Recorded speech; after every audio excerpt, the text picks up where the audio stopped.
What is up, Nickel City Mafia? Welcome to the third edition of a series Chris and I have been doing, talking about the various fantasy football leagues.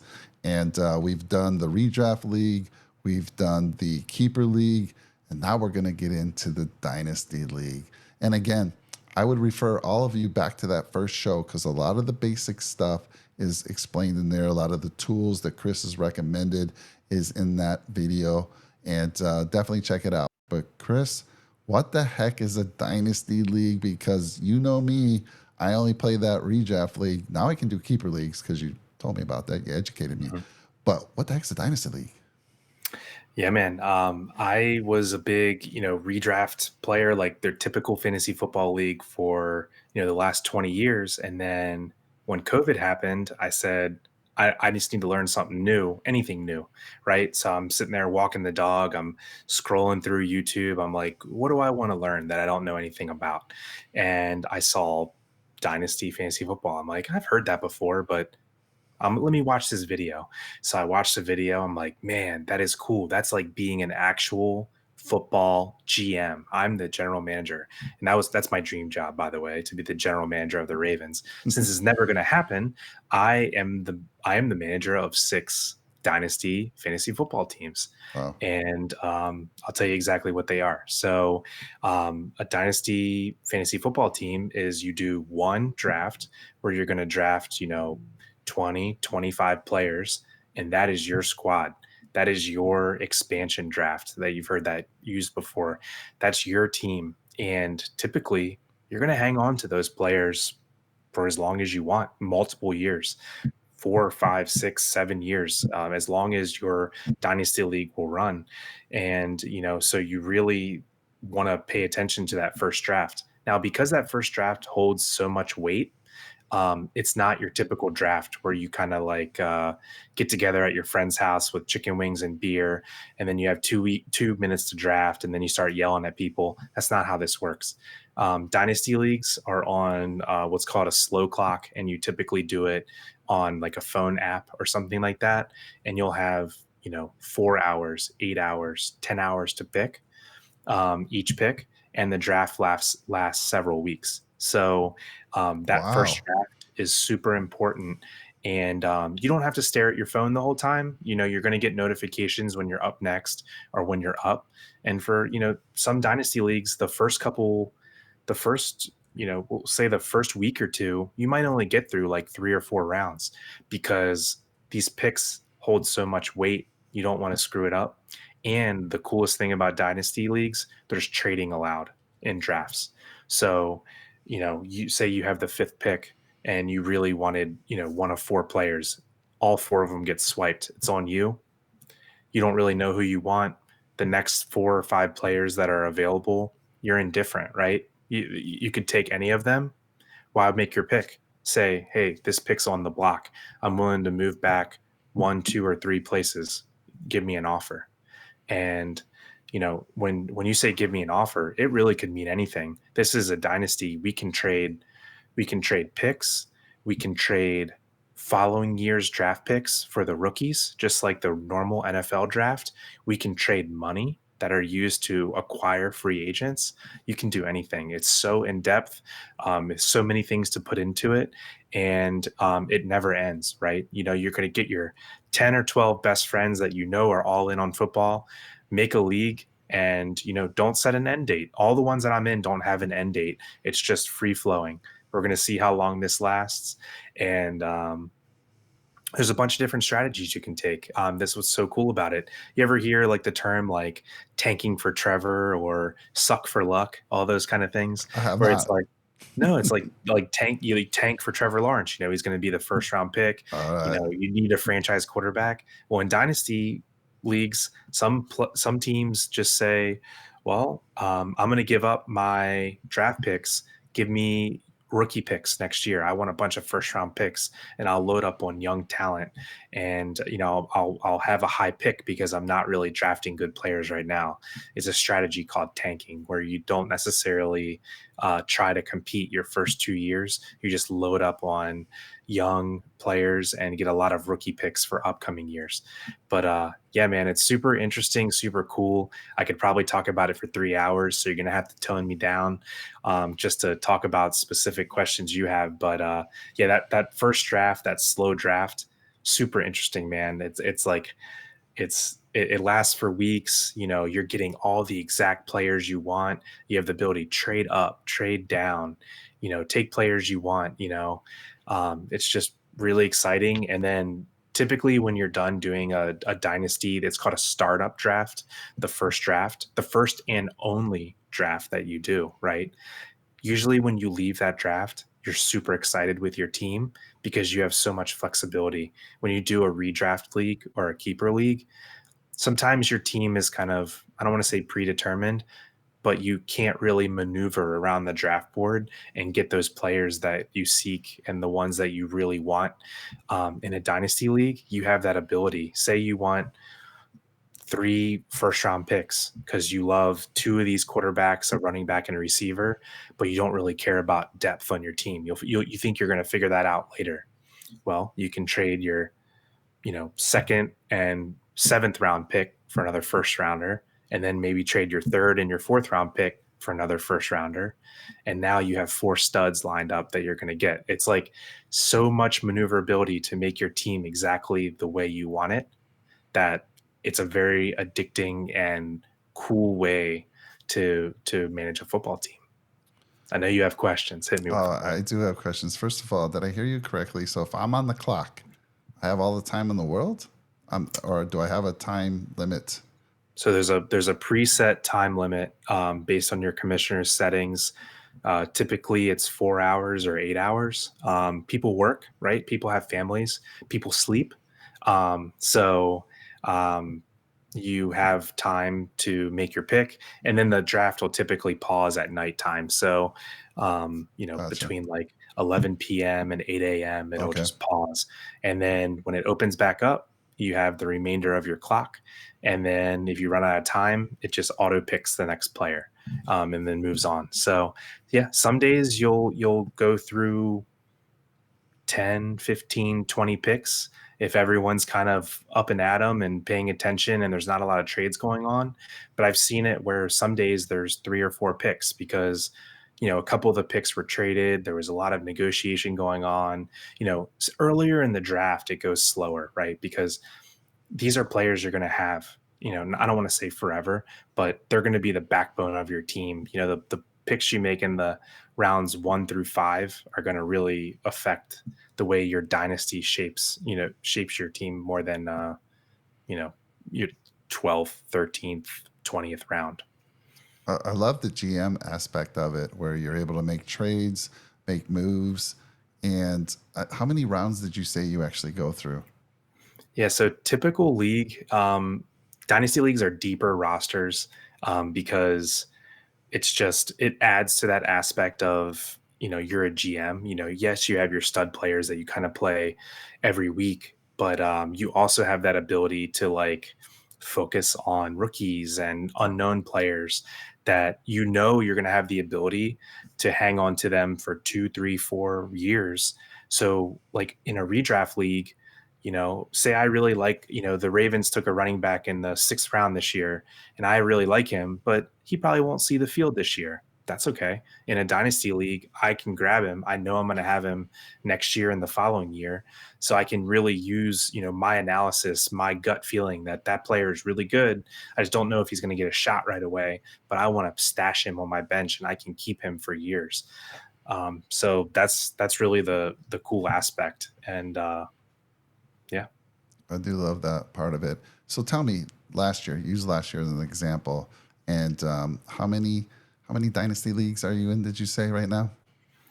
Last year I was in 5 dynasty leagues, and then I just did a startup draft for a brand new league that just started, and that'll be my 6th league that I'm in. The startup draft took about 3 weeks, and it ended about 2 weeks ago. Yeah, that's what I was going to ask you. On average, of those, by the way, we should not tell your wife. I know you're a married man, a recently married man. I'm not sure if she is aware of all these leagues that you're in, but on average, you're saying about 3 weeks to finish a draft.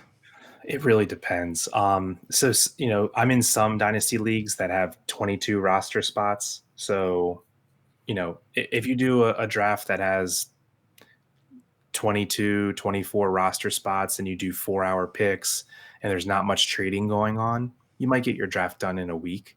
If you do, the one I just drafted has 35 roster spots, and it was 8 hour clocks.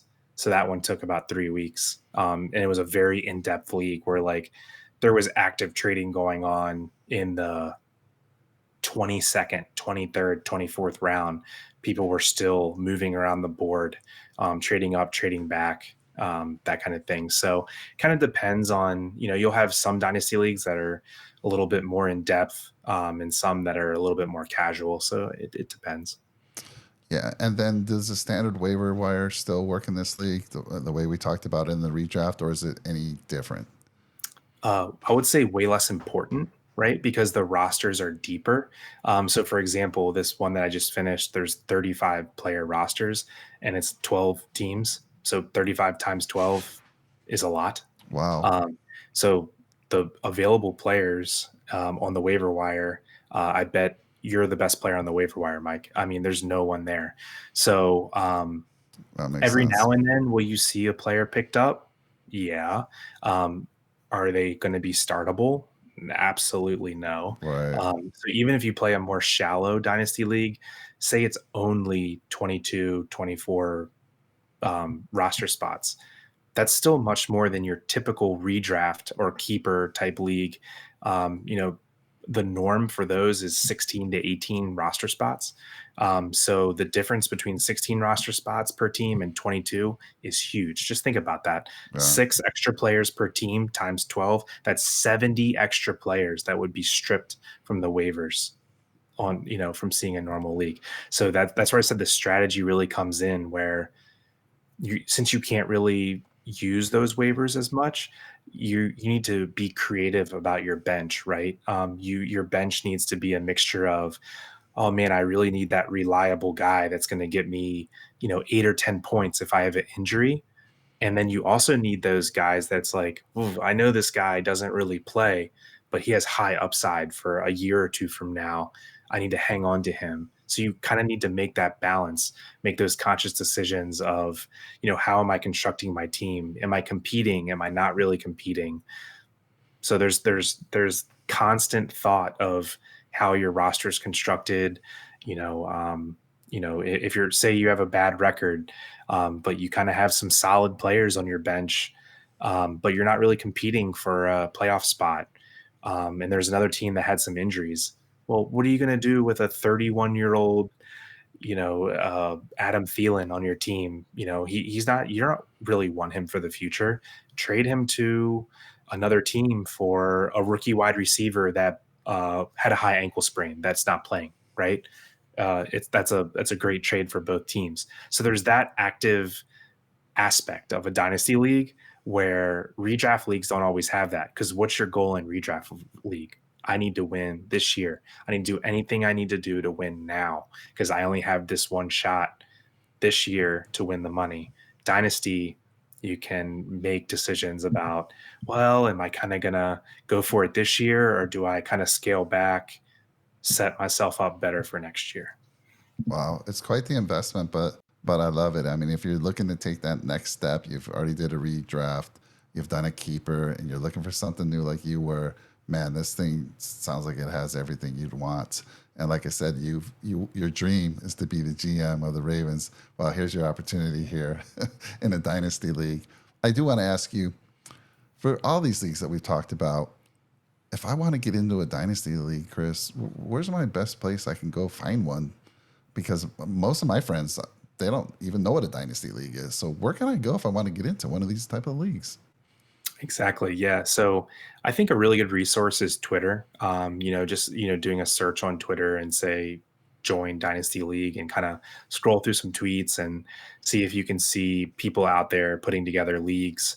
There's a lot of safe ways to join those now, where they have like it's a thing called League Safe, where you can pay into this secure, bank, so to speak, and it'll pay out who wins and whatnot. But that's one way to do it. There's an app that I use called Sleeper. It was kind of set up to be a dynasty fantasy football app. It has all the tools that you would need to run a league 50 different ways. You can be super creative of what you want your settings to be, roster size, speed of the draft, anything you can possibly think of. I mean, you could create 1,000 different types of leagues on Sleeper. And the cool part is they have like a lobby on there where it's like a chat function where people can post, hey, I kind of want to do a dynasty league, but I'm a beginner. I don't want to bet money. I just want to do it for fun. Or you can say, hey, looking for super seasoned players that are very active, and we have a one trade a month minimum or something like that, where you keep everyone really active. So those are the two resources that I would really use. Or there's some websites out there with some dynasty football touts that have websites and stuff like that, where they, if you become a member of their Discord or something, they post one league a week for their members to join and interact with each other. So it's growing in popularity very quickly. 3-4 years ago, it was very hard to find dynasty leagues, and you had to really dig. Now it's booming in popularity, and it's kind of like scratching that itch of that next step. I think we're all getting a little bit bored and tired of your run of the mill office fantasy football league. So this is kind of the next step, and yeah, it's really fun. So that's kind of it, Chris. I just want to throw it to you for final thoughts, and we'll wrap this thing up. So I'll say one more thing about the dynasty leagues. Again, I could talk forever. If anyone wants to hop on Discord or hit us up on Twitter, we could talk forever about it. But the the cool thing about dynasty leagues is, yes, you have that mega draft to start it out, right? That 1, 2, 3, 4 week draft. And some people might say, oh, when that's over, it might be like a letdown, like, because drafting's the funnest part, right? Yeah. I'll say not so fast. Every year we have new players that enter the NFL, right? They have to find their way onto dynasty rosters somehow. So there's rookie drafts every year, just the way that the Bills, the Ravens, the Cardinals, the Raiders get a rookie pick every year based on their standings, reverse order of the standings. Same exact thing happens. Wow. It's like being a GM of a team. I say I win the league, I have the 12th pick in the draft, and 12th pick in the first round, 12th pick in the second round, and so on.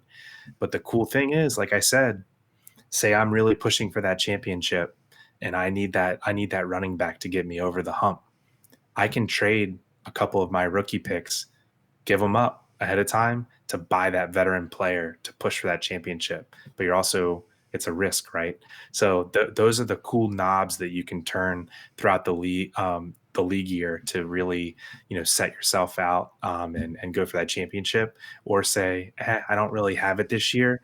Let me give up some of my older guys and really, really get ready for next year. So super cool thing. I think we need to do one. Me, you, Jake, Rick, Tony, anyone else in the channel will do some sort of contest. I think it would be really fun. Yeah, I like it. So I can hear the excitement in your voice. This is obviously your favorite type of league. And am I right there? I will say it's my favorite type of league, though the next show that we're going to do, um, I will say we're going to talk about best ball drafts, and they are super, super valuable resource for basically playing any type of fantasy football. And when you post that next show, you'll really understand what a best ball draft is and a best ball league is, and how it can be beneficial to you no matter what type of fantasy football league you play. Awesome. I love it. Well, this has been fantastic, Chris. I think I'm definitely going to look into dynasty leagues.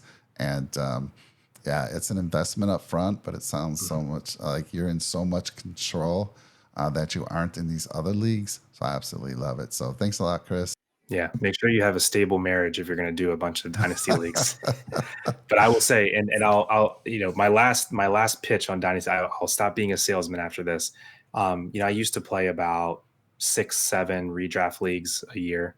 and no dynasty leagues before I knew what they were. Now I'm in 6 dynasty leagues and I play only 1 or 2 redraft leagues. Like they're boring to me. Dynasty is where it's at. It's where you're going to find the most satisfaction when you finally pull off that win. So go check it out. Love it. Thanks, Chris.